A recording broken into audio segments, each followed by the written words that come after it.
नमस्कार, मैं पंडित संजय घिल्डियाल शास्त्री। बात करते हैं मेष राशि की। मेष राशि वाले जातकों 18 अक्टूबर से देवगुरु बृहस्पति अतिचारी होकर के कर्क राशि में प्रवेश कर रहे हैं और जैसे ही देवगुरु बृहस्पति कर्क राशि में प्रवेश करेंगे तो इससे कई लोगों के लिए, बहुत से राशि वालों के लिए उतार का टाइम शुरू हो जाएगा और बहुत से राशि वालों के लिए चढ़ाई का माने शुभता का जो है समय शुरू हो जाएगा। तो आज बात करते हैं मेष राशि की।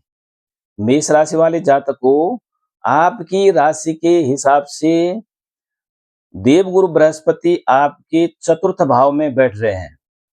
चतुर्थ भाव होता है सुख का, चतुर्थ भाव होता है सुख साधन का, चतुर्थ भाव होता है मकान का, चतुर्थ भाव होता है गाड़ी आदि का।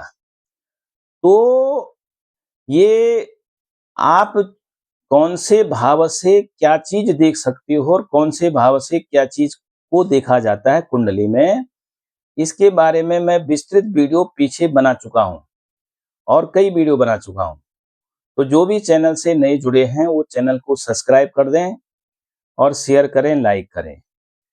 तो बात करते हैं मेष राशि की। तो मेष राशि वाले जातकों, जब आपकी कुंडली में, आपके गोचर में चतुर्थ भाव में बृहस्पति आ रहे हैं उच्च राशि के होकर के अपने मित्र राशि की में बैठ रहे हों, कर्क राशि उनको सबसे अच्छी लगती है, वहां पर बैठ करके वो शुभ फल आपको देने वाले हैं। जो भी काम अभी तक आपके अटके हुए हैं, देखो कई लोग आप में से ऐसे हैं मेष राशि वाले कि जो ये विचार कर रहे हैं कि हमने मकान लेना है, पैसे की व्यवस्था भी हो रखी है थोड़ा बहुत, लेकिन कहीं ना कहीं कुछ अड़चन आ रही है और वो अड़चन कई दिनों से आ रही है, कई महीनों से, कई सालों से। सोच तो रही हो आप कि मैं एक मकान ले लूं, लेकिन उसमें कोई ना कोई अड़चन पैदा हो रही है। तो ये जो समय है, ये 45-50 दिन का जो ये समय आ रहा है, ये आपके लिए बड़ा शुभ समय आने वाला है। यदि आप उस तरफ कदम बढ़ाने वाले हो तो तुरंत बढ़ा सकते हो, आपके लिए बड़ा शुभ समय है। कोई लोग वाहन लेने की सोच रहे हैं, गाड़ी आदि लेने की सोच रहे हैं, लेकिन वो भी सोच ही रहे हैं, यानी मतलब बात आगे नहीं बढ़ पा रही है। तो आपके लिए भी ये पीरियड, ये समय जो है बड़ा शुभ है, गोल्डन पीरियड है और सुख समृद्धि की वृद्धि होने वाली है। देखो सुख के कई कारण हैं। सुख आपकी संतान से भी प्राप्त होता है, पत्नी से, पति से, माँ बाप से, धन संपदा से, जमीन जायदाद से, शारीरिक सुख प्राप्त होता है। तो ये सुखी हैं ये, यानी शरीर में कोई रोग बाधा लगी हुई है, पैसा है तो क्या करना उस पैसे का, तो इसीलिए वो सुख स्थान में यदि जा रहे हैं तो आपकी शरीर शारीरिक पीड़ा को भी निवृत्त करेंगे, यानी उससे भी आपको मुक्ति मिलेगी। आपको जो है अभी तक जो है शरीर में कोई ना कोई पीड़ा, दर्द आदि लगा हुआ है, तो उससे भी आपको राहत मिलने वाली है। कोई ऐसा असाध्य रोग है, उसमें भी आपको राहत मिलने वाली है। और सुख में आता है पत्नी और बच्चे। यदि बच्चों से संबंधित कोई सुख में कमी आ रही है संतान पक्ष में, तो वो भी आपकी पूरी होने वाली है। वैवाहिक जीवन में कोई सुख की कमी आ रही है, गृहस्थ जीवन में कोई सुख की कमी आ रही है, तो वह भी आपकी पूरी होने वाली है। देखो, मैं हर बार एक बात अवश्य बोलता हूं कि कर्म करने वाले के का साथ ही भगवान भी देते हैं। कर्म न करो, ये सब आप कुंडली के भरोसे बैठ जाओ तो कुछ नहीं होने वाला है। जितनी बातें हम बताते हैं सब कर्म करने वालों के लिए। कर्म प्रधान विश्व करि राखा, जो जस करई सो तस फल चाखा। किसान खेत के किनारे बैठ जाए और अपने कुंडली देखने लग जाए, उसी के आधार कुंडली के ही भरोसे बैठा रहे, बीज न बोए, ढंग से खेती न करे, तो फसल नहीं उगने वाली है, कभी नहीं उगेगी फसल। उसमें जो है उस खेत में खरपतवार जम जाएंगी, लेकिन फसल नहीं उगने वाली है। तो फसल उगाने हैं तो आपको जो है कर्म करना पड़ेगा और कर्म भी शुभ करना पड़ेगा।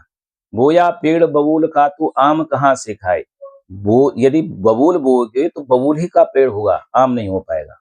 आम खाना है तो आम ही बोना पड़ेगा आपको। शुभ फल शुभ कर्म कर रहे हो तो तभी शुभ फल की भी आप जो है आस कर सकते हो। तो इसीलिए कर्म करने वाले का साथ ही भगवान भी देते हैं। और जितनी हमारी लिमिट है, हमारी औकात है, उसके अनुसार ही हमारा फायदा भी होता है, हमारा नुकसान भी होता है। अब आप कहोगे साहब मुकेश अंबानी के भाग्य में बहुत आज फायदा है। अब उनको 1000 रुपए का फायदा थोड़ी होगा, उनको तो करोड़ों अरबों का फायदा होगा, क्योंकि वो उनकी लिमिट उस हिसाब की है। और किसी भिखारी को फायदा होने वाला है तो वो 1000 रुपए की 2000 की फायदा हो जाएगा तो उसके लिए उतना बहुत है। तो ऐसे ही हमारे हैसियत के हिसाब से हमें फायदा नुकसान आदि सब कुछ होता है। अब हमारी हैसियत है साइकिल लेने की। अब हम इस भरोसे पे बैठ जाएं कि कुंडली में तो वाहन का बहुत अच्छा योग है, तो हम जो है करोड़ की गाड़ी ले लें, तो ऐसा नहीं होगा। उसमें क्या होगा कि आपकी हैसियत यदि साइकिल लेनी है कि तो साइकिल या ज्यादा से ज्यादा मोटरसाइकिल पे आप पहुंच सकते हो। टू व्हीलर में टू व्हीलर की अनेक और चीज आप ले सकते हो। और जिसकी औकात जो है करोड़ों की है तो उसको करोड़ की गाड़ी का फायदा होगा। मकान लेने का आपका योग बन रहा है, यदि एक कमरे का की हमारी औकात है तो एक ही कमरे का हमें लाभ मिल सकता है। और बड़ी कोठी लेने की हमारी औकात हो तो उस तरफ हम देख सकते हैं। तो इसीलिए कर्म, और कर्म भी हम जितना हम कर्म कर रहे हैं, एक खेत में बो रहे हैं हम गेहूं धान आदि जितना बो रहे हैं, अब ये सोचें कि एक ही खेत में कुंटलों कुंटल हो जाए, तो ऐसा भी नहीं हो सकता। तो इसीलिए जो है हमारी सामर्थ्य, हमारी औकात, हमारी जो है हैसियत के अनुसार हमें फायदा नुकसान आदि होता है। और कर्म तो करना ही पड़ेगा। भाग्य साथ भगवान भी उसका देते हैं कि जो कर्म कर रहा है। आदमी घर में लेटा है, भगवान के भरोसे बैठा है, नहीं होगा, कर्म करना पड़ेगा। तो इसीलिए मेष राशि वाले जातकों, आप जो कर्म कर रहे हो शुभ कर्म वो करते रहिए। और बृहस्पति आपके लिए बहुत शुभ फल देने वाले हैं, सुख भावन में बैठे हुए हैं। सुख की कहीं से कोई कमी हो रही है आपके जीवन में, सुख में अभी तक जो है कुछ ना कुछ कमी यदि लग रही थी आपकी, तो उसमें पूर्णता आने वाली है। वो आपको मिलने वाला है वो सुख। देखो एक सुख सुख ऐसी चीज है, उसकी पूर्णता नहीं होती, कभी पूरा नहीं होता वो। हमारी आवश्यकताएं कभी पूरी नहीं होती और होनी भी नहीं चाहिए। आवश्यकता पूरी हो जाएंगी तो हमारा जीवन कैसे चलेगा फिर। तो इसीलिए जो है, लेकिन कुछ ऐसी सुख की आदमी कामना करता है कि जो हमारी प्रतिदिन के लिए चाहिए। तो इसीलिए वो सुख आपको मिलने वाले हैं मेष राशि वाले जातकों।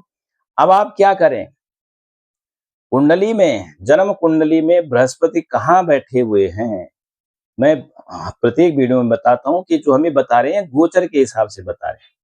और जो जन्म कुंडली आपकी जन्म के समय की कुंडली, उसकी दशा, महादशा, अंतरदशा, योगनी दशा, वो सब भी आप जब देखोगे तब पूरा आप अब उसके बारे में धारणा कर सकते हो, उसके बारे में विचार कर सकते हो।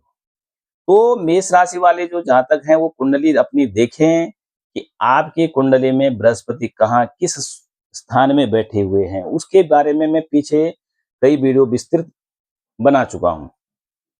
और जब आपके कुंडली में भी, जन्म कुंडली में बृहस्पति शुभ स्थान में बैठे और गोचर में भी फिर शुभ स्थान में आ जाएंगे, तो आपका शुभ जो है, आपका शुभ समय बहुत अच्छा होने वाला है।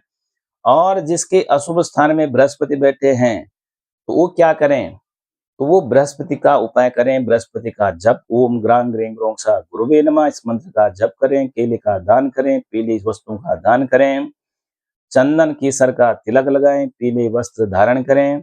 इस प्रकार का उपाय करें। जय श्री राम।